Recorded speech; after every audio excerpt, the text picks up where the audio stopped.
This is Viterbi Voices. Coming to you from the University of Southern California, Viterbi School of Engineering.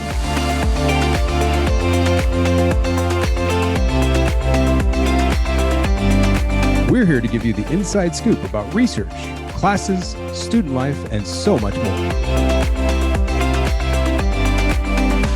All of these shared from our students, faculty, and other members of our USC community.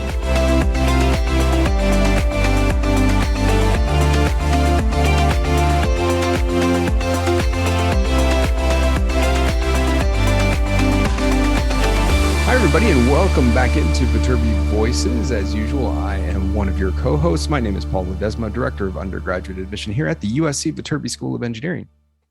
And I am Emily Powis, a senior studying biomedical engineering. Emily, welcome back. This is your second episode. We're still getting the kinks out, getting ready to get this episode going. But it's August, and there's so much stuff to talk about. We have so many updates, not only with admission, but things going on around the USC campus. We'll definitely get into those on the back end of this episode.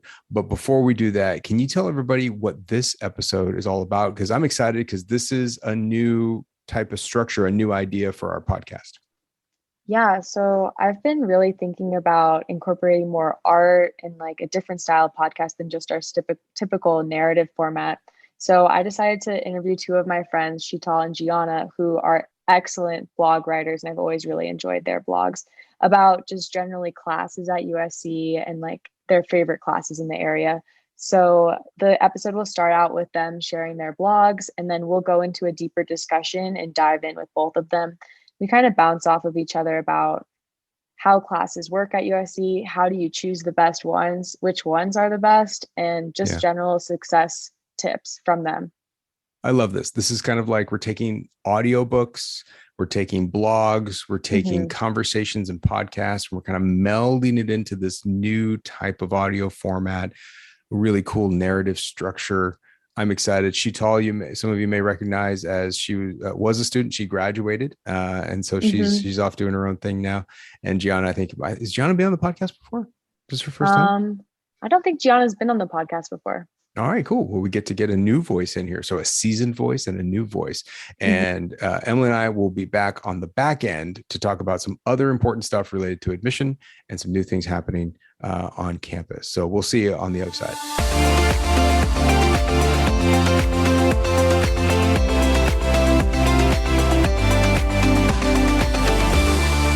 Throwback, my favorite elective classes by Sheetal and Gianna. This week, amidst my difficult midterms and paper writing season, I had the opportunity to write a quick paper on a rather unusual topic, the use or subversion of a romantic comedy trope in a film titled 500 Days of Summer. The paper was an assignment for an elective class I am taking this semester on shattering romantic comedy tropes. The class is an upper division comedy screenwriting one in the School of Cinematic Arts, the first class I've taken in this school while at USC, and has been a really fun break from my harder engineering senior design and upper division political science and writing classes. To that end, this week I thought I'd reflect on some of the other fun electives I've had the opportunity to take in the last 4 years. First off, Introduction to Archaeology. I took this class my first semester freshman year, and I had absolutely no idea what to expect. For one, I was surprised that archaeology was a class I could take for a general education requirement at all. In high school, I had very standard social science classes like history, geography, and economics, and was amazed to find that there was such a wide variety at USC. Despite having taken this years ago, it remains one of my favorite classes at USC. My professor was both intriguing and supportive. Professor Seligson, wherever you are greatly missed.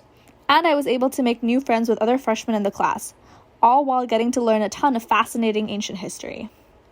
The second class I want to talk about is Class 280, Classical Mythology in Art and Literature. Sensing a theme here? This class was one I took my sophomore year, and despite being both a general education class that counted towards my minor at the time, I definitely count it as a fun class because none of my assignments ever felt like a chore. Keep in mind, this included fairly long readings like the Iliad and the Odyssey. I am a huge, and I mean huge, classical mythology buff, and being able to say I was reading Greek myths for homework truly felt like I hit the jackpot. Additionally, the classics department at USC is incredibly supportive and friendly. They take students to plays and museum exhibits and host weekly classic teas, and it was lovely to interact more with the people in that department. Finally, I want to talk briefly about Core 200, the liberal arts reading salon. This was another class I took my sophomore year, and it's one I highly recommend to almost everyone I meet at USC. It was only 2 units, which tends to be the case for traditional elective classes, and was credit no credit, meaning that you could not take it for a grade. Essentially, it was a small group of students, about 10 of us, who met weekly and discussed a book we were all reading together. The best part, we curated the reading list as a class. Each semester, the theme of the class differs, and the books that the class reads, in turn, change. When I took it, the theme was best books, and so each student pitched 1 or 2 books that they had picked from a best books list of their choice, and the class as a whole voted on which books we wanted to read. Over the course of the semester, I read a series of fascinating novels, from Nabokov to Joyce to a collection of romantic short stories to Russian philosophy, and it was truly such an amazing mix of literature that I would never have consumed on my own. The weekly classes, too, were a very fun experience. Everyone in the class had very diverse, different perspectives, and it led to some exciting, and oftentimes very loud, discussions. On a more personal side note, I took the class with a friend at the time, and taking this class today really solidified our friendship. Today, we're seniors, best friends, and roommates.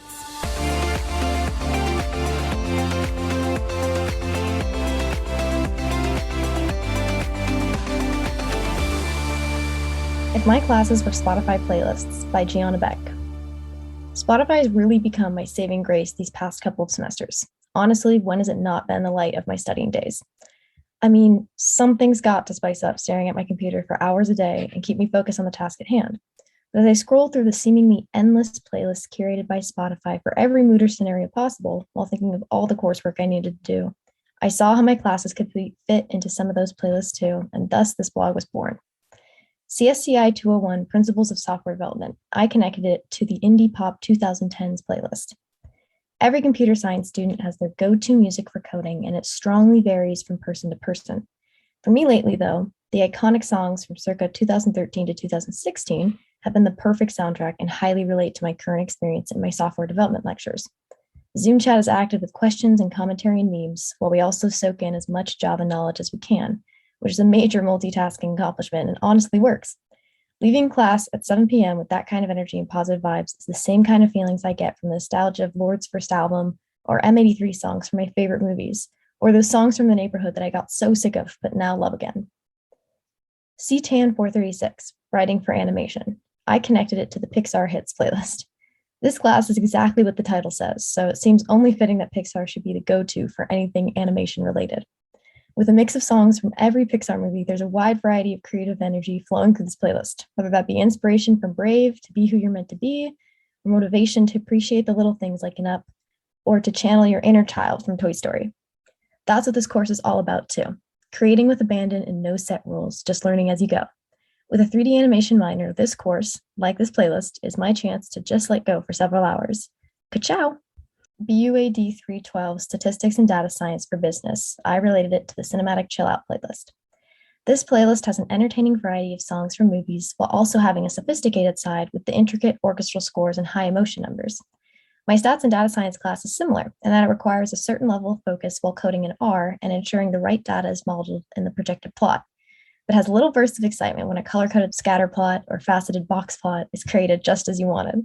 It's got that mix of straightforwardness and complexity, just like a good film soundtrack does when drawing us into a complicated scene. I'm not saying watching my pretty little bar graphs suddenly appear is as thrilling as watching Interstellar or Blade Runner, but with Zoom classes occupying most of my days, I'll take any little excitement that I can. Psych 100, Intro to Psychology. I connected this to the Ready for the Day playlist. With 8:30 a.m. lectures for this psych course, I almost related the class to the Stay in Bed playlist, but I found it a very positive way to start my Mondays and Wednesdays. It's always something different and always fascinating. And with the sunny attitude of my professor, it really feels like a nice way to get into the groove of the day, just like this playlist is groovy. Computer science is where my major interests lie for sure, but having a GE like this to shake up my normal routine of classes and teach me facts I can randomly bring up to my friends to sound impressive is definitely a highlight.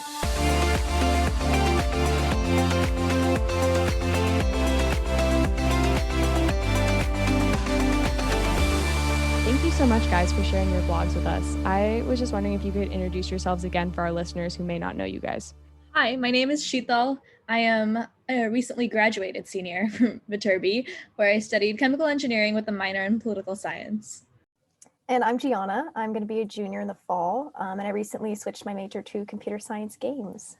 Oh, wow. That's a cool update. Yeah, I'm excited. Nice. I was wondering, what have you guys been up to this summer? Because I know like with remote school and remote like internship stuff, it's nice to hear what you guys have been doing. A little out of the ordinary, but since I recently graduated and I don't start work in Los Angeles until August, I'm actually back in Asia visiting family. So I'm in Thailand right now. I'll be in India next week and then back to LA in a few.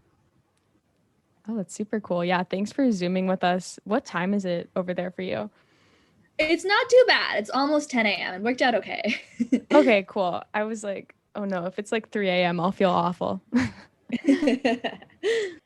I guess for me, the major change kind of came about with my internship at EA Games, and I've been working with the Madden team, which has been super fun, super exciting. It's all virtual, but kind of nice because I can meet different people in it that I wouldn't get to if I was just at one office.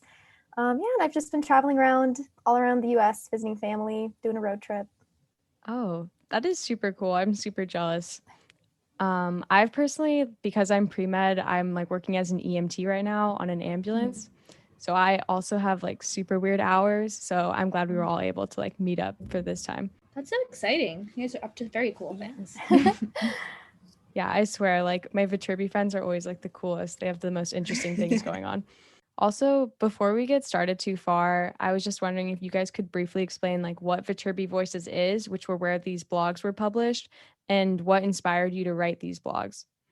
Yeah, absolutely. So a brief background on Viterbi Voices. It's a platform where we as, well, I guess not me anymore, but at the time of writing, as current Viterbi undergrad students, we're sharing snippets of our life at Viterbi and what it's like to be an undergrad engineering student at USC.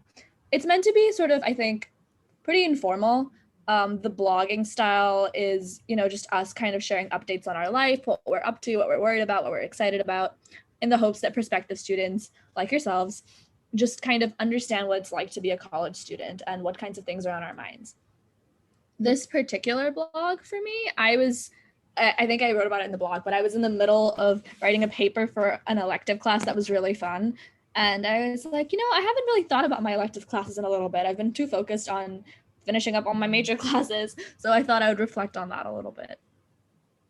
Yeah, I think Sheetal explained the website just kind of perfectly. It's really just a stream of consciousness to me. You just kind of, Friday could come around when I blog and I go, oh, what am I going to blog about today? And the first thing that pops in my mind, or, a special time of the year with application season, you can find more info on, admissions decisions, applying, things like that, if you need just to hear it from a college student instead of just the mounds of applications and, recruiters and everything like that.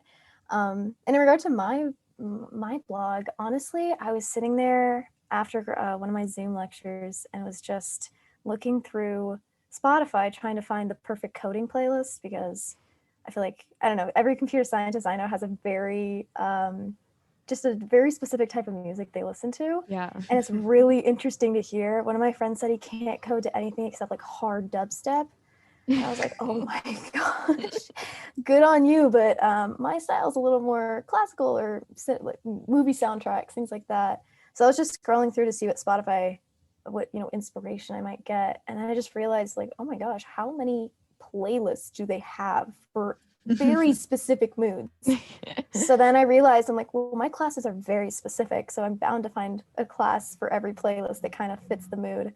And that's just, it kind of was one of more of my fun blogs, I think.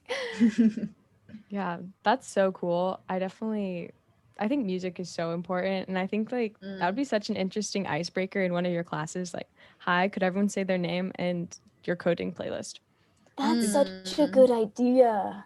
I feel like it says a lot about someone. Like, I don't know your friend, but the fact that he has to listen to hard dubstep, I feel like I know him a lot better. Yeah, exactly. So you guys both wrote blogs about classes at USC. And one question I get a lot from students is how you manage like balancing non-major and major classes. I was wondering what your approach is for that, because I think all of us have a slightly different way of handling that.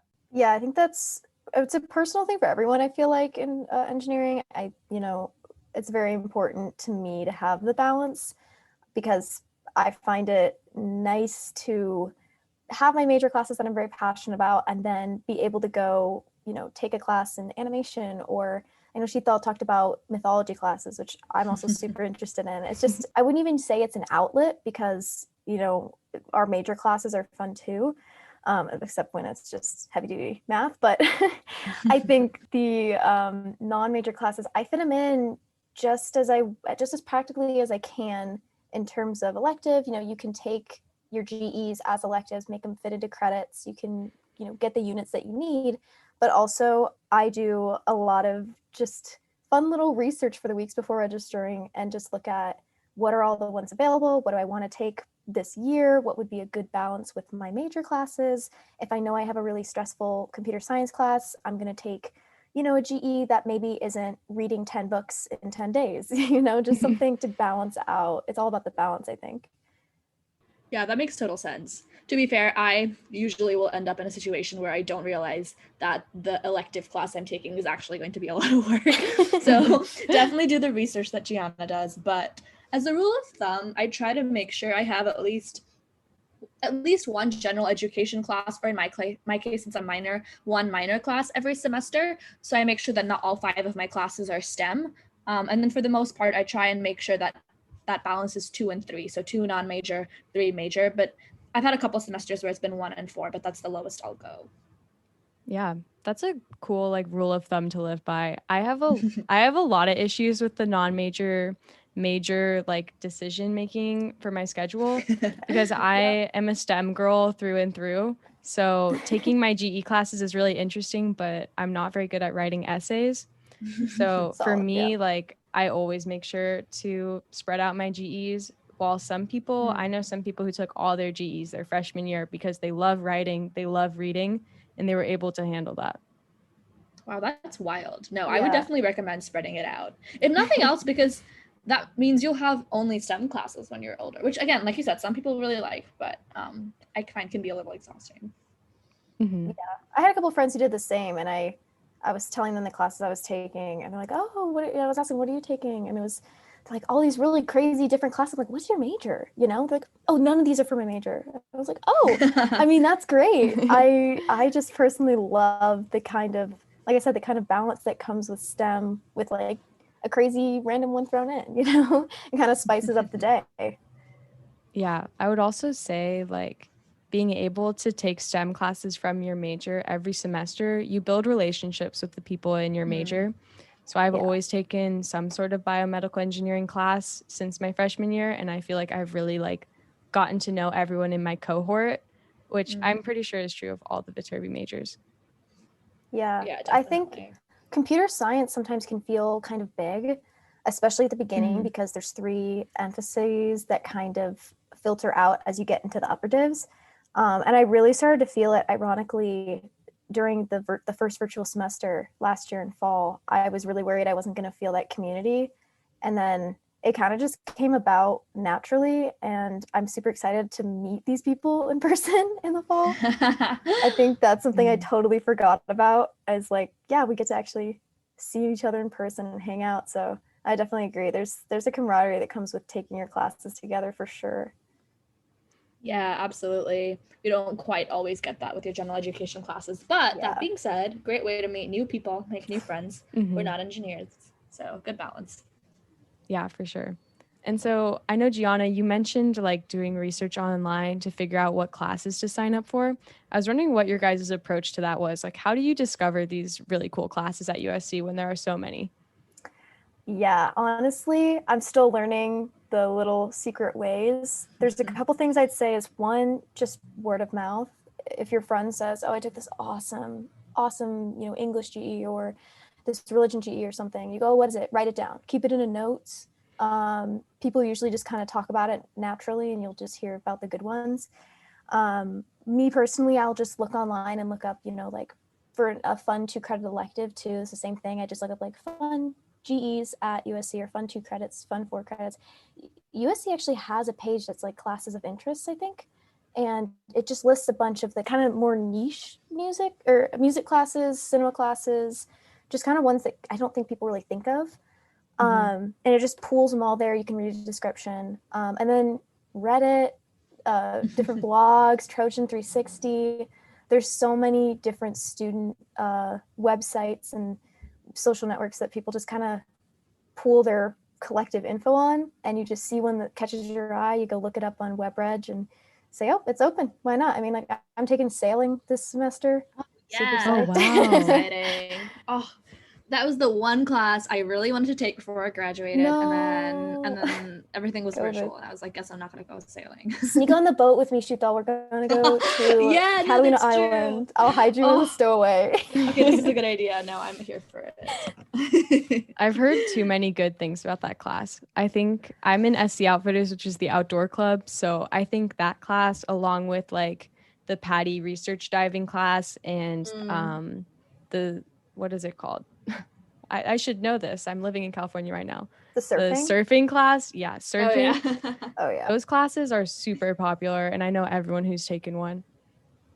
Yeah. I was going to take one. Sheetal, I'll learn everything we need to know. And then Okay, amazing. I'll grab someone's boat, commandeer a boat, we'll go. It'll be okay. Sounds great. I'm so excited. I mean, obviously, there's a lot of places to sail here in Arizona. So much. Oh, I imagine like the sand sailors from Avatar in Arizona. Like, I imagine you doing that, Gianna. Honestly, I mean, I could totally see that. Yeah. Arizona, it's funny because I have friends who come here for the first time and see a desert, and to me, it's just so normal. And to them, everything is new. I think, honestly, the closest you'll get is mountain biking. To going down like one of these steep hills. It could be like sailing, except when you fall, that hurts a lot more. Yeah. I actually just started watching Avatar. You reminded me. I was like, I'm finally getting the references. Yes. How did you go about finding your classes though, Sheetal? Yeah, so I think for me, I did a little less Googling and a little more like relying on USC catalogs and like official lists of classes, which in hindsight was probably just took more time and was not as catered towards student interests. But I was curious, I like to browse what's out there. So USC publishes, there's a couple of different websites that you can find that list all the general education classes, for example, and then a couple of the schools have websites that list their best classes for non-majors. Like that's how I found my elective my final semester in the School of Cinematic Arts. They had a website that was like classes for SCA non-majors. So things like that exist, and those are the lists that I kind of browse through. And then the like traditional way to do it as well is on web registration before you sign up for classes. Just you can filter classes by units. So if you have like 2 units of space, you can just filter by that and look through every single 2-unit class at USC, which will take a little bit of time, but it's kind of fun, I think. Wow, I did not know you could do that. You guys make me feel so chaotic. Like the way I register for classes is I text a group chat and I'm like, hey, I need a GEC. Like, does anyone have any recommendations? And I think I'm actually taking the one you recommended, Sheetal, which is ANTH 202. Yes. Yeah, which is like Introduction to Archaeology. I don't really know what it's about, but I've heard so many good things. I'm excited. But yeah, I definitely did not do any of those things, and it turned out okay. So I think whatever way people approach it, it'll be okay in the end. Yeah. The group chat thing is good. This is why having older friends in like student organizations is super helpful. Make friends with the upperclassmen. Just right off the bat. Pro tip. Yeah, there's a bunch of like USC Facebook groups, and I know for a lot of our incoming students, they always make that USC class of blank Facebook group. Yeah. And you could like reach out to that and ask what's up. I also know there's some Instagram accounts to like increase engagement between freshmen. We're getting old. Classes, so yeah, I know. I feel really old. I'm like, they use TikTok and all these things. I don't. My younger brother is an incoming freshman at USC, and I was like, "Oh, like how's the USC Facebook group this year?" And he was like, there's an Instagram now? I was like, okay. Okay, All right. my bad. Clearly, we've been outdated. I know people who like last year they started dating through Zoom, like discussion rooms. Like they were put in the same discussion room one day and just really hit it off, and they're like still going at it strong like a year later.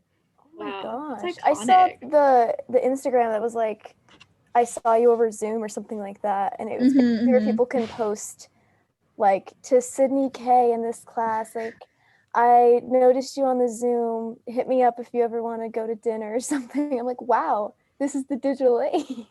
Yeah. It's so fun. Yeah.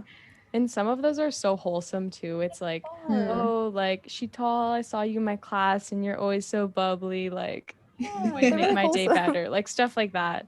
It's like a really Yeah. cool way to show like the school like spirit, I guess. The Mm. Trojan Yeah. family. Oh yeah.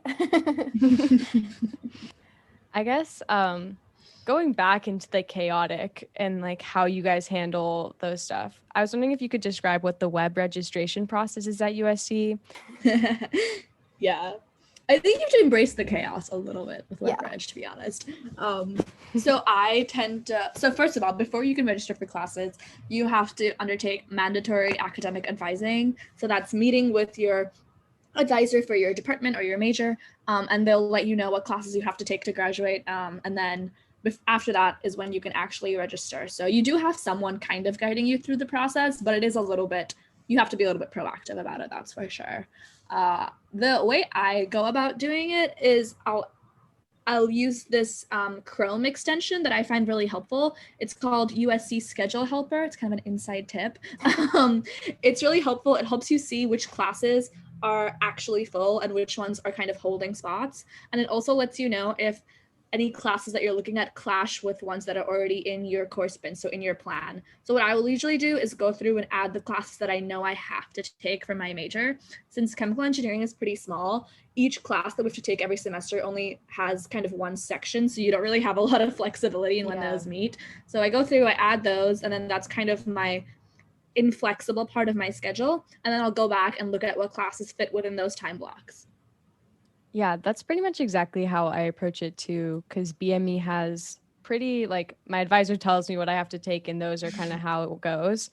And then I have a lot of options. So, like, I'm taking 3 major classes this semester and then a GEC.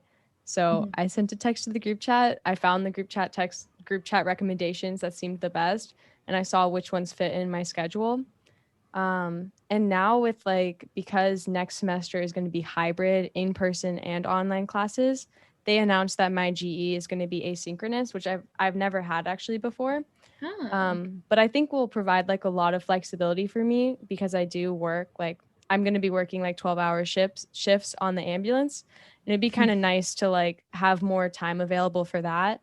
So I'm excited with like seeing how asynchronous goes for one class, and I'm glad it's not all of my classes asynchronous, because I know at other universities that's how they approach like the COVID situation, is all of their classes were asynchronous, which I think requires so much like self-drive that I don't know if I'd be able to do that for every single class I take.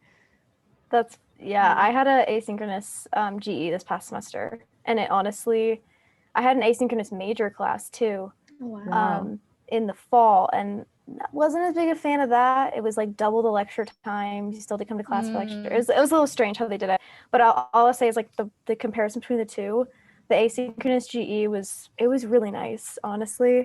I could just watch the lectures like real quick, complete the quizzes or whatever, and just, you know, go if I have questions. I honestly really liked it. So hopefully you like it too.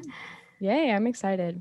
And then I guess with the web reg process, like for me, I think how it's worked for people that I know is like you might not be able to take your first pick GE, but you'll definitely graduate and you'll get all the classes you need. Like at other schools, like my brother goes to a large state school, he has a lot of trouble registering, and sometimes like he's off track now because they didn't have enough spaces in Gen Bio. So goodness. I don't think I haven't heard of that being an issue here. It's more like, oh, now I have to take this class at 8 a.m. and I wanted to sleep in or something. Yeah. It's Yeah, no. literally kind of, I Yeah. feel kind of spoiled in that sense because my brother had the same experience at a big state school. And here I was kind of like, oh, I really wanted this, culture and film class, but instead they got this culture in LA class. But I'm like, but this one's still really cool. So it's not that big Yeah. of a deal. It's more of just, once again, the perfect schedule. I wanted it. And you find something like there are so many hidden gems that you just have to take. And then you go, oh, wow, I'm actually really glad this other class didn't work out. Yeah. And I think like on the point of being able to graduate in time, I think USC has, or at least Viterbi, I guess, has a policy where if you have to take a required class for your major and by some miracle it fills up before you get to it, I'm pretty sure you can contact your academic advisor and have them contact the professor and they'll open up an extra seat. So definitely no concerns with that one. And also Gianna mentioned earlier that since people are always kind of registering and deregistering for classes around the time right before the semester and once the semester starts too, I think it's helpful to just keep an eye on the website because you might get lucky and the class that you want to get into that's full, like for example, a fun general education class might just open up. I've definitely changed classes about a week into the semester because the one I wanted finally opened up. Yeah. And then both of you guys are like super successful students at USC. So I think it would be very useful, or I guess Sheetal was a successful student and now a successful job maker, like entrepreneur is the wrong word. I don't even know. What is it called? Like someone who works a job? Professional. She's a very successful professional. So I really would like if you guys could touch on how you guys like advice for succeeding in your classes and your approach with that. Yeah, for me, I'd say, there's no one way to be successful. I have friends who do the complete opposite of what I do, and they still, are doing great, having great time. It's just kind of what works for you. But for me personally, I think one big thing that's more like a practical tip is just get to know your professors. Go to office hours. Even if you don't have a question, just go to the first or office hour, second office hour, something, just a random one. Go talk to them. It doesn't have to be some deep conversation. You may not click on a personal level, but at least they'll know you so that down the road, if something happens and you need an extension or you're confused and you have questions, it doesn't feel as intimidating to ask for those, that help and that type of instruction. Also, they know you and it's nice that way. It's a better kind of relationship in class. And also you can meet a lot of your classmates that way. I've met a lot of friends just going to office hours, typically students who are really dedicated, and we can create study groups and share material and, work with each other. And we're very like-minded in that way. So it's very helpful to find those kinds of people in your classes. I think also, people talk about it in high school and I kind of listened, kind of didn't, the whole, self-discipline, time management thing. It really is a thing, and you're not going to have it mastered by the time you get to college. If you do, kudos to you. Please teach me your ways. But honestly, college throws so many new things at you that even if you have a good schedule, you're going to feel like, oh, I have so many things to do, so many places to go, so many exciting things happening all at once. And it's very, very enticing to let yourself get lost in that. And I think definitely there are times for that. I had so much fun freshman year before Miss Corona decided to send us home. But before then, you find that middle ground for yourself where you can go out, you can have these fun times, you can visit around LA, just see things, but also you have to listen to yourself. So if there are those nights that I've got a big project, people are staying in. There are people in the library every night, sometimes 24 hours. So you're not alone in just kind of grinding and sitting down and spending a Friday night in. I think, so many people do it and it's pretty casual. No one is going to judge you for it. So I think it really is just listening to yourself. And if you want to do well in a certain thing, or if, something's worth more of your time, you make the time for it. Those are mostly what I do. I'd say just honestly, also get to know your TAs. Just really kind of throw yourself into the class, even if it's not your number one class or your hardest class or whatever, still go. You can create great relationships. I mean, my professors open doors to events and research and, jobs that they just told me about jobs that are cool and in the industry. So yeah, honestly, that's really what I do. There's like I said, there's not a one-way trip to success here. Yeah, no, absolutely second all of that. I think especially with the professors thing, office hours are a great way to get to know them. Another good way is just to ask questions in class. I know it can be a little intimidating in a college classroom. You know, in high school, you kind of are familiar with everyone around you. You know your teachers. In college, it's all a little bit scarier. Professor sounds more intimidating than teacher just by basis of name. But I think it's really, really a good way for you to kind of establish that you care about the class, and your professors, like Gianna said, are way more likely to help out with stuff if they've kind of seen you participating in class. It doesn't have to be like complicated questions, you know, just kind of it just kind of means that you pay more attention because you're focused on what the professor is saying, and it means that they're more likely to help out with you if you need, you know, recommendations in the future, that kind of a thing. So I would say definitely be that person. It can seem a little bit like you're being the annoying person in the class, but trust me, someone else will probably have the same question, so they'll be thankful. As like the shy person in all of my classes, like thank you to the people who ask questions, because I'm thinking the same thing and like trying to build up the courage to ask. I've gotten in so many breakout rooms with people where, you know, I'm that person where I'm like, I'm confused, and at this point I really don't care if someone says, oh, you're talking too much, just because it's important to me. This is my education, this is my college experience, like I want to learn. And then I have so many people in a breakout room or something, they'll come and be like, I'm so glad you asked that question. Or I get a Zoom chat, you know, like, thanks for asking that. Like, I was wondering that too. I'm like, okay, you're not alone. Answer questions too, honestly. Oh, yeah. Channel your inner Hermione Granger, do it. Oh, I was just gonna say with Zoom chat too, you can send anonymous messages to the professor. And sometimes like in my ethics class, we would have, or I guess they're not anonymous, but they're to the professor directly. And the professor doesn't say your name. And so like in my ethics class, we would have like pretty like intense like topics that we would discuss. And some people who might have like a contrasting opinion, I think in a normal class discussion would be silenced out, or like they kind of would feel not welcome speaking. But because they could send like a private message to the professor could speak it, and then we could talk about it publicly. And it was kind of cool. We found like a lot more ways to agree, and we found out that some of these opinions that were in the minority weren't like alone. Like there were other people who felt like that as well. Yeah. So I do like that feature.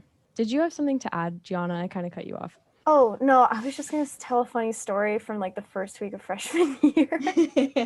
I laugh about it now because it's cringy, but it's also funny, and it's how I made some of my close friends. But they had the option for Welcome Week. You could sign up for a 2-part mini lecture where these professors were just, they're really cool. And I signed up for one with, I think I should know his name because he's great. I think his name is Garrett Reisman. He's the astronaut. He's an astronaut, and I saw that and I was like, whoa, oh, heck yeah! I am so gonna go to this and talk to an astronaut. So it's just like 10 of us students. Totally, everyone had different majors. It was really interesting, and it was just a 2-hour lecture for 2 days. And I didn't really. This was before classes had ever started. I'd never been in a lecture. I had no idea what this was. So I was like, oh. It says lecture, it's a class. I should probably bring, I don't know, I'll bring a little bag with my phone and everything, and then a little mini notebook and a pen, be a little prepared. I didn't know. And I thought also, if he says something cool, I'm going to write it down. So that went over interestingly because I pulled out my little pad and paper, and and I was sitting with two people I literally just met, and we were like really vibing together. One of them is probably one of my best friends now. Wow. Yeah, we were texting today, and she read me. She's like, "Oh, you brought your notebook." I was like, "Yeah, I didn't know if we should." And this other kid at the table just roasted me and just started laughing. I was like sitting there like, "What did I do wrong? I was just trying to be a good student." And the professor's like, "What's going on over here?" And like she brought a notebook, and the other kid started laughing, and I was just sitting there like, well, you know what, this is fine. And the professor, he's like, no, that's good, it's good. You won't need it, but you're like that one girl, Hermione. I was like, oh no, I just got nicknamed Hermione before college even started. I cannot outlive this. And I was like, I kid you not. And so everyone in the class called me Hermione. They didn't really know my name. And because we all forgot each other's names, I ran into them later in the year randomly, like at an SC Outfitter meeting or something I went to. A girl came up to me after and she was like, hey, were you in a micro lecture at the beginning of the year? And I was like, yeah, I was. She's like, Hermione, right? And I was like, oh man, this isn't dead. And I was like, yep, that's me. My name is Gianna. And she was like, oh, cool. So I was like, you know what? I made a name for myself in a way I never thought I would, but I thought that was so funny. And my friend still brings it up sometimes just to mess with me. It's actually, oh my gosh. I don't know. Sorry. It was just, I thought when you're talking about Hermione, I was like, yeah, I guess maybe it's not always a bad thing. That's so ridiculous because when I came into USC, I was actually a Dornsife major and I knew I was interested in engineering. So I took it was a mini class on engineering. And pretty much the guy, he was awesome. I forget his name too, but he just lectured about how engineers are awesome and you study engineering and you can be anything. You could become a designer or you could be a manager and you can do business and you could do all these different things because studying engineering shows that you know how to think and people value that. So I loved the class, but everyone in my class was taking notes. I was taking notes. Okay, I'm glad to hear. The thing is, I think this one was unique in that Professor Reisman, I'm going to say it wrong, but he's an absolute gem in terms of just making sure we're paying attention to our mental health, because he was talking, he gave us this whole life story the first day and talked about being on the ISS, casually meeting with Elon Musk, all these things, and crazy life, crazy interesting things, showed us videos. And the next day he just sat down and he said, I just want to talk to you guys about why you think, what are the effects of school on young people? Why are you so stressed? What can we do better? And he just listened to us and he wrote things down. He did a survey with us and was trying to gauge that, why, especially college kids, are we so hyper focused on grades or doing well? What is this kind of constant strain and stress we're under, and what can we do about it? So I think that was his whole point, is that he didn't want that to be stressful and have to write notes, which I quickly realized. But I heard a lot of the same things on the other micro lectures. It was people were taking notes on chemistry and theater, things like that. But of course I chose the one that wasn't. I would say one thing that a lot of people don't realize is how your professors are humans too. They were in college too at one point. And I've had times when I've gotten sick or I've had a lot of things come up or something, and there's no shame in asking your professor for an extension. I have had, every time I've asked for one, they've always given it to me. And it's normally you asked for a 2-day extension, but I'll give you 5. I understand where you're coming from. And I think a lot of people are scared to ask. And I think regardless of where you go, it's not just at USC, professors are human everywhere. They'll be willing to do that for you if you need it. No, that's such a true point. And I think it's hard because, especially at the beginning, I felt very intimidated just by the whole lecture setup type of thing. Lectures are actually so much more chill than your high school classes even. There's no asking to go to the bathroom. There's no this subset of rules. It's just a mutual respect between your professor and you. And it's it's basically an open dialogue. And, some professors are more strict than others. Some are very casual and oh, call me by my first name. You read the room, you figure out what it's like. But Emily was so right that I came in with a mentality of oh, these are my problems. I have to deal with them. Asking for help is a sign of weakness. I have to take, and it was so stupid of me. And then once I started having I lost a couple family members and I was dealing with grief and things, and I went to my professor and I just kind of said it point blank, and I'm I don't really know what to do. I can't do this right now. I really thought I could. And they're you don't have to, and I was that is the most incredible feeling to have, to know that you can email and they're not going to just say, oh, too bad. Yeah. And that's the thing with Viterbi. Viterbi is our classes aren't easy, We're studying engineering. Regardless of where you go, it's not going to be easy. And because it's not that easy, Viterbi really encourages. And I don't know people who don't do this at USC, but working together in your cohort, forming teams. I have so many different teams, go-to groups that we're working on all of our biomedical engineering projects with. And the thing is, I think at the beginning for me, it was oh, I can succeed on my own. I'll stay in my like my zone and I got it on my own. But working with other people is so vital. And also, we're doing college classes. This isn't, especially like my more niche classes, like I'm taking like prosthetic design. There isn't a Quizlet or a Khan Academy for prosthetic design. And so then your go-to resource should always be your professor, because they know what they want and they know what they're teaching. So just reaching out to the professor directly is like so useful during office hours. They're normally more than happy to help you with homework and stuff like that. That's like the best resource, number one, even though it's kind of scary. Yeah, they're much friendlier than you'd think. I mean, I started bringing Starbucks to my professor. I was on a Zoom office hours with my accounting professor every week, every Monday at 5. It was me and her. She brought her dog, and it's just it was it's very humanizing to talk with them. Plus, they have such interesting stories. Yeah, so much one to of my learn. professors climbed Everest. So Holy crazy. cow! No way. Yeah, I know. So ridiculous. I want to talk to them. Just to wrap it up, I know this is like a super hard question, but I think it's a good question too, is what was your favorite class and why? Like major, non-major. I know you guys covered some of the big hits, but it'd be great to hear just in general. Yeah, that is tough. Yeah, I have one I didn't write about in my blog actually, so it's the fourth one. Very exciting. So I took this class the spring of my junior year, so the semester that we went virtual halfway through, and it was a political science upper division class for my minor, and it was called European Political Thought with Professor Chemis. And I think about that class as being very formative in terms of my understanding of political systems and the world, and kind of the beginning of me knowing that I really like philosophy and like talking about philosophy. I kind of already knew that just because based on my personality, it's not a far jump. But that was the first class where I think I studied it in a very academic context.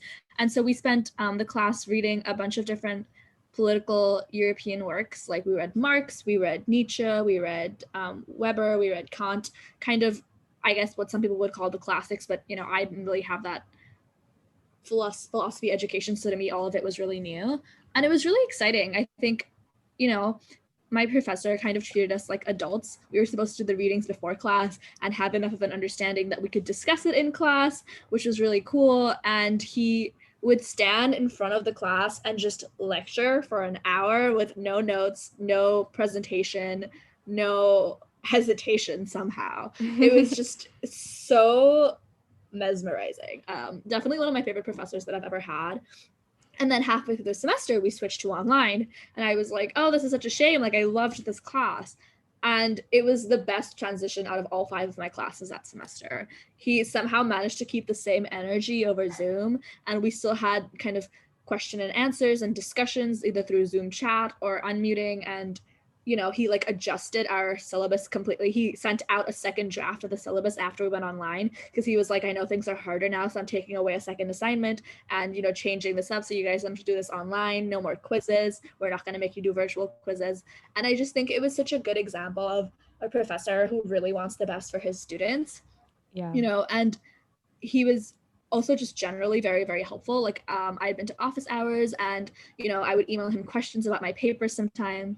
I remember this one time I was working on my paper pretty late on a Friday night because it was quarantine, so I was just like 8 p.m. writing away my little paper. I came up with a question I had. I sent it to him and I was like, he'll probably get back by like Monday, it's the end of the week. And then I checked my email at 11 p.m. and I had a response. So it was just a very cool class, and I would definitely recommend it if you, for some reason, have an inkling to take a political philosophy class.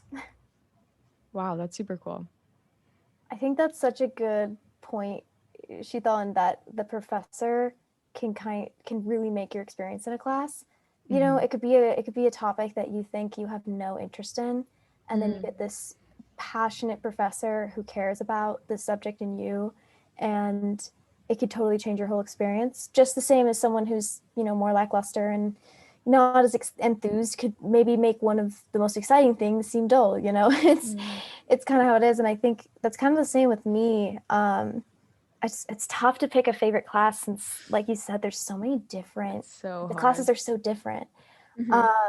I'd say overall, I took a screenwriting class. Actually, it was the one that Sheetal took, but it's a different theme every semester. So I got it when it was Disney animation, and our professor wanted to call it. I can't remember, Killing Mufasa. How the Disney movies do somber family tales or something. And I was like, yeah, apparently the cinematic arts school told him that he can't title it Killing Mufasa. So Yeah, that's a little intense. Little intense, but professor, his name was Bob Zudiger, and he actually is a writer for Disney. He is part of the cinematic arts school, and he wrote. Well, he and his wife are the original writers of Newsies. They helped write Tarzan. They are the original writers of Hunchback of Notre Dame. They helped with Lion King, cool. I think. Like it's really impressive. And so this was online, and we just every Tuesday night for 3 hours, 7 to 10. I was in it with a couple friends too, so we were all texting while we're in it, And it was the coolest thing to hear him talk about his craft, and just, screenwriting sounds so cool to me. I don't know if I'll ever do it, but it's so fun to hear someone talk about that. Not to mention the guest lectures we had.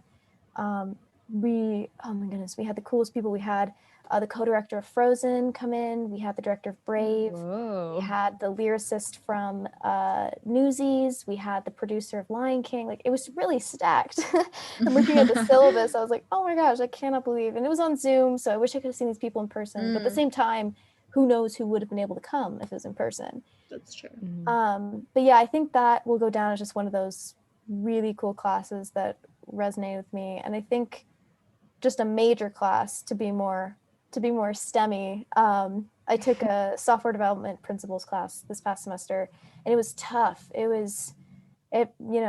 busted me down, but at the same time, I came out of it thinking like, wow, I can build a whole networked website. I understand parallel computing. I can talk about like network theory. It's the first class that made me feel like, wow, I could be a computer scientist. And I could like bring up these big words like that and be like, yeah, no biggie, but I'm kind of parallel computing. Right. It's like, I don't know that much. I'm a junior and I'm learning, but it was really cool to feel that competency in my major for the first time, especially with the professor that I had. He was such a nice, funny Italian guy. Great times. But yeah, I know I should have picked one, but I can never decide on one. So yeah, you cheated, but I'll accept it. I had to appeal to the STEMmy side and the fun outside. Yeah, I literally have such a hard time with this question because I'm the type of person, like, every experience was either like a 12 out of 10 or a 0. So, and at USC, all of my classes have been a 12 out of 10. Even the ones that were like a little bit crazy, like weird stuff happened, still a 12 out of 10. But I think like the class that I think about the most and has changed my life in like just the way I think, not like in a very deep metaphorical sense. But I took a tissue engineering class for my major, and I just thought it was super well taught. We went into like the current cutting edge technology of tissue engineering, but he started it out at a very basic level. We learned like all of these different scaffolding structures and the basics, like the bare bones. We just kept going up and up and up. And each test was like, oh, we're trying to design this. Like, how would you design it? And there are so many different answers you could have. It was just really cool. And I learned like a lot of the basics of like human physiology and stuff. So now, like, I don't know, I meet people with certain conditions and I know what's going on. Like I learned it from my tissue engineering class, and I actually know how to apply it. So that class has been super cool, and I didn't really expect it to change how I see literally everything. I mean, it was crazy. That's tissue engineering, the title alone, that's so fascinating. Well, like that's when I hear you say parallel computing, I'm like, what? That's what I love about Viterbi, is every major is so, we can all connect on engineering on a certain level, but once we all talk about our little niche section of it, it's so cool to see how far reaching it is, and how many cool things are to know that I'm not going to know about. I'll know my section, but I love hearing my mechie friends talk about all the thermodynamics things that they do, and I don't know, I love it. I'm so excited to be around my engineer friends again and just hear the passion when they talk about things. But I would just say, like, last thing about that, I love how each like major has their own like memes. And like at least in BME, we had literally like this guy who is a meme lord, Oh and gosh. honestly pretty cool. But he would send memes out to the whole BME department about the classes we were taking. Oh my And he goodness. was like a big secret and no one could know who he was. And at the end of the semester, he like revealed himself. Incredible. And they were all so niche. I don't think anyone would have understood them. That's really funny because we did the same thing in my computer science 170 class, which was like discrete mathematics. And it was encouraged by our professor, really, on our discussion board, basically, because he would use memes in his slides to like relate to us and stuff. And were really funny, but they're also like a little dated and a little niche. And some of them were very like, he's an incredibly genius guy. This man understands things in a different way. So the meme, he was kind of laughing and he like showed it to us, and I was like, I don't get it, you know? So then we, us students, started making memes, and some of them were really funny, and people would post and like get upvoted. And then I did one randomly at the end of the year with a friend of mine, and it was one of the like change my mind, you know, the guy sitting at the table, and I photoshopped my professor's face into his, and I put like, I don't know if anyone knows a truth table in computer science, but like just it's like a hard fact. You cannot change this. It's kind of hard to wrap your head around at first, but it's just this truth table about true and false statements, binary code. It's fact. You have to accept it. There's no changing it. You cannot argue this. And people tried to argue it. So that's why I just put I just put a picture of the truth table on there and just had my professor with this little coffee cup like change my mind. And he actually messaged me and he goes, "This made me laugh out loud. I did not realize that was my face. Can I please use this on my slides for next year?" And with credit. And I was like, please do. And apparently they used it this summer again. And I was like, oh, that's awesome. This is my Viterbi legacy. This is it. That's it. This is what I leave behind. Oh my gosh. Okay, to wrap it up, the Trojan family. We're back to the Trojan family. Yeah, thank you guys so much for talking to me. I always love chatting with you guys, so it's so fun to do a podcast. And then for our listeners, just in general, if you want to read more about blogs about the USC student life, we have a lot more than just about classes. You can check out our website, which is viterbivoices.usc.edu. And I do have to say, Sheetal and Gianna's are some of my favorites. So definitely check out more of their blogs as well. Oh, thank you, Emily. It's flattering. This has been so fun. Okay, thank you so much.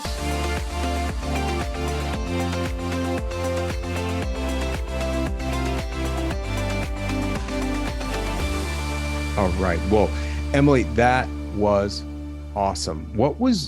Given that this was kind of the idea coming into this year, that you wanted to take these blogs and you want to take these writing samples and kind of have them go for it, is it turning out the way that you wanted it to? Are you getting what you wanted out of it? Yeah, I kind of realized that the narrative format, I was worried it'd be a little awkward. I think that it takes a lot of confidence and you have to have some tonality in your voice when you're speaking through something you've written. It's really easy to be monotone. But I loved how Sheetal and Gianna really pulled it off. And they said it was really easy to actually record it, which was one of my concerns. So I think this will be something we'll definitely be looking into in the future. Very cool. How have you been? What's been going on in your life? I haven't seen you in like about a week. Yeah, so I just finished my last week working at that summer camp. So What I'm was the name of pretty camp again? exhausted. It's called Adams Camp, and it's Adams for people with disabilities. And where was it? It's at YMCA of the Rockies. So it's like in the Colorado. mountains of Colorado. Yeah. Okay, great. And what were you doing? You're a camp counselor. What was your specific kind of thing?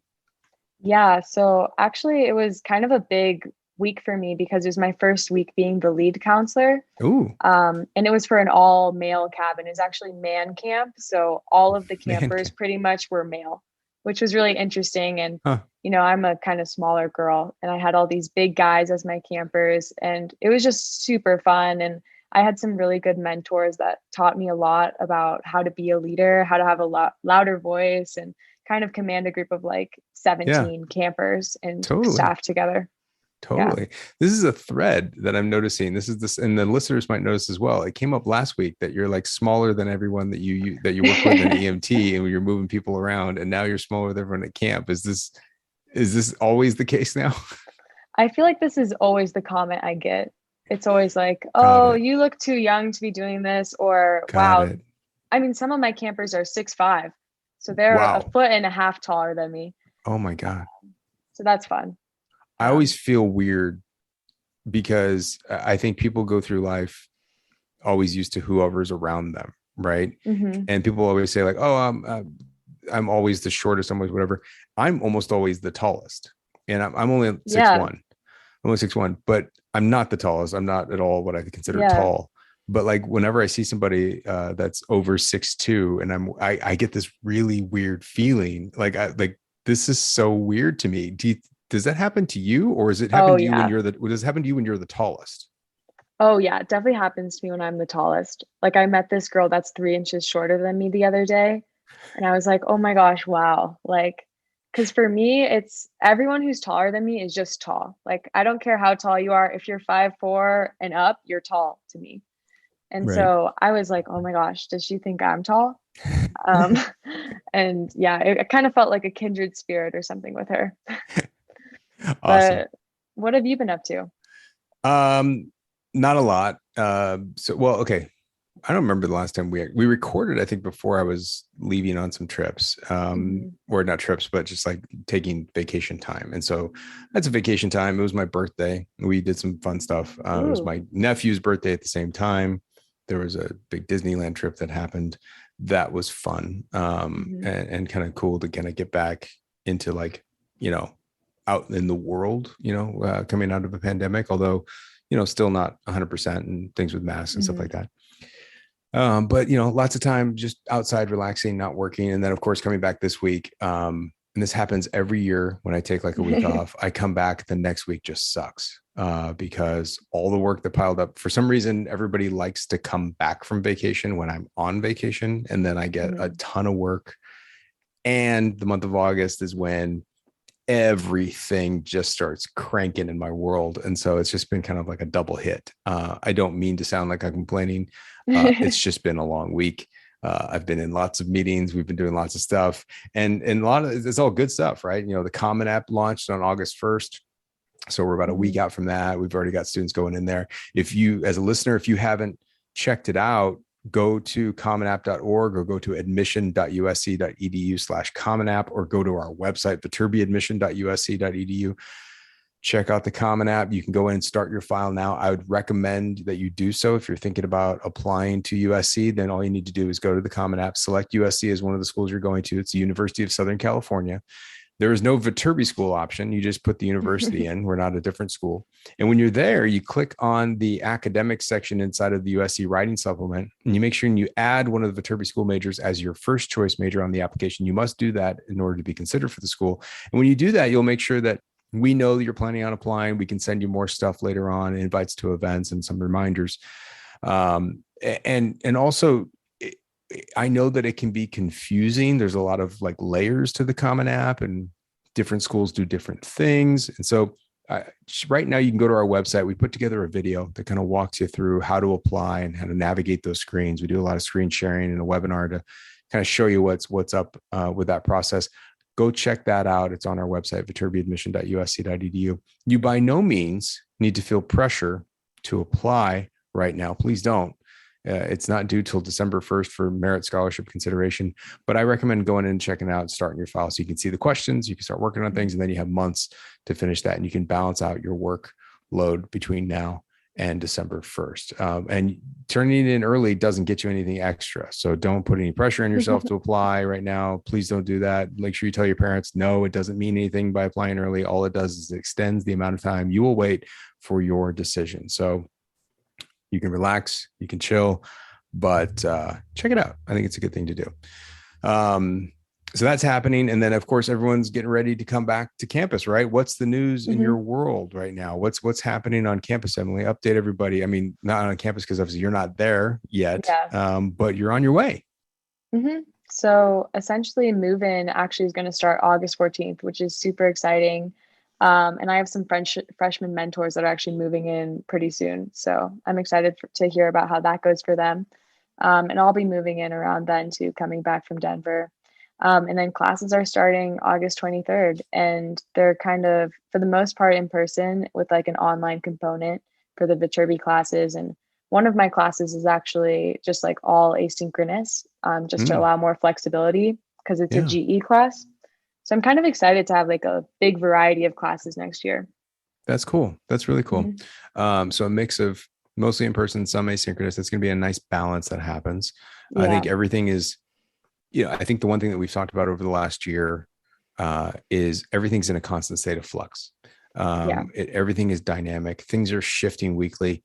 And I think that everyone's projections, if it was June, if it was even May of last year, it was like, yeah, we're going to be back in person. And we are, students are, but we're not. I think that the expectation is that there's a switch that gets flipped and everybody goes 100% back to normal. And Hmm. that's not the case. And obviously, current state of the pandemic is it is ongoing and it is more dynamic now than ever before. So USC and a lot of others, everyone's responding in different ways. So things are changing, different counties, different states. So we're changing as things go. But right now we've got a plan in place. We will be moving forward with that unless things go wrong. And I think everybody's ready to move in one direction or the other. Things get better, they get better. Things go worse, they get a little more closed down for safety purposes. Our job is to make sure that students, faculty, staff remain safe. That said, Hmm. currently right now, if you look at the We Are USC website, which outlines all of these policies. If you ever want to see all the policies, procedures, go to weareusc.edu. Yeah, we-r-usc.edu, I think is what it is. And it's linked to right off the USC website for COVID updates. And don't take my word for any of this stuff. Go straight there to read the specifics because again, things are changing. But we do have visitors coming to campus. So if you're a prospective student and you want to come, you can, but you need to register for things. And there are limited availabilities for campus tours. We're not doing in-person meetings right now, so we're not doing presentations or anything like that. But if you are really itching to see the campus, there is availability to do some tours, although it is highly limited. And there are some individual kind of self-guided tours available. But honestly, if I were you, I would just wait. We're doing so many virtual programs right now. Our virtual programming is going on 3 times a week, sometimes Hmm. 4, and we're going to be increasing those as we go. And trust me, we're going to have so much of that stuff going that you can learn so much more about the school and engage with us at a much better clip than even coming to campus. So I wouldn't worry about it. My recommendation is not to visit campus at the current moment, but that's my personal recommendation. And there are ways to do it if you'd like to, but again, it's going to be pretty limited, and you're going to get more from someone like me or the rest of my staff through a virtual session. So make sure you check those out all on our website. There's lots of stuff to sign up for. But I'm excited, Emily, that you're coming back. I will be back in some shape or form on campus as well, in various forms. Not 100% back, but just every once in a while here and there. So I might see you from time to time, Hmm. and the rest of our staff will kind of be popping in from time to time. But it's again all changing, all interesting stuff. Everybody was excited to go back, and then some stuff is changing. So we'll see what we can do to make it a really cool experience, because our number one priority is keep everyone safe and have some sort of continuity of education and experience for you as students. And that's Hmm. exactly what's going on. So I'm excited that you guys get to go back and do stuff, because there's some students that have never been to campus and they're going into their Yeah. sophomore year. I am so excited for those people. I Yeah. have met some of them, and just like I'm excited for them to form new relationships. And for me, like welcome week in the first month of school as a Yeah. freshman Yeah. was so wild. It was just so much fun. Like you're It's meeting overwhelming, people. right? For me, like I'm kind of extroverted when it comes to meeting people, so it's just super fun. Yeah. But I could definitely see it being overwhelming. You meet people all the time, all day, and I'm excited to see if that, like for people who started last year during the COVID year, like are they going to have like that type of experience too, where they're just meeting like tens of people They every will. day? They will. Yeah, They will. Yeah. Are you going to be at the new student welcome? yeah, I am. Cool. I'll be there too. So I'll see you there. Cool. And hopefully we'll be able to welcome in some of our new students. It's trippy to me that juniors have only been on campus for about a 1 semester. Yeah, that's crazy. Isn't that weird? Because they had to leave in March of their second semester. So they were only really there for like a month and a half or so. Uh, it's really interesting with clubs too, because a lot of our traditions rely on us being on it in person. And Yeah. like in some of my clubs, it's like, well, we only have like 2 people who have actually done these traditions now. And everyone else has graduated. And so there's a lot of talk about revamping traditions. How do we bring these back? Are we like in my club, SC Outfitters, we're like teaching new traditions to Right. everyone. So it's interesting talk. So I have many opinions on traditions. I'll withhold most of them. But my favorite thing is back in the day when I used to work with student organizations, the thing that I always got was, well, this is the way we've always done it. I said, is it? How do you know that? Like Yeah. you know 3 years. Wait, And do you know the Troy camp tradition, the throwing tortillas tradition? nope. Okay, I was like, was that actually a tradition that they did Nope. back in the day? Nope. That's my point about traditions. Everybody puts too much weight into the word tradition. And there's another kind of non sequitur like piece of advice I heard one day. I was like, and I'm going to butcher it, but like tradition is only peer pressure from dead people. Wow. Traditions don't matter. Experiences do, is my opinion. So when you're doing that stuff with SE Outfitters, like, yeah, you know what? If you guys had experiences that gave you individual value, I would encourage you to evaluate the value that you received and why you got that value, and then work to try to get that value onto new members. And so usually a lot of that value is shared experiences, bonding, et cetera, et cetera. Exactly. Right? And there's I ways think to do that. for SC Outfitters, it's kind of a like you're joining the guide community, like you're welcome here. We have our inside jokes and stuff. And we want to make you feel comfortable. So we're gonna show you what we do. Right. So like even with VSAs, you're in your second year as a VSA, right? Yeah. So you've never experienced what I would refer to as a very traditional, almost 20-year tradition of welcoming new VSA members in. Yeah, I didn't. And there's no reason to talk about it because it was something just between us and them at the time. But it's like, well, we couldn't do it because it's strictly in person. But did it affect your, life? Should we go back to that because it always was the case and like how we did things? It's all about like, what was the value? How do we make someone feel special? And things change. I think it still worked really well. I mean, coming in as a new VSA is intimidating. There's so many different things to do, and the other VSAs are so impressive. You kind of are like, wow, I can't believe I'm a part of this group. But I felt super welcomed, and I think the rest of the people felt that way, even though the tradition couldn't be continued for my year. Yeah, and you know what? We'll just basically, like, the point is like, let yourself be free of tradition.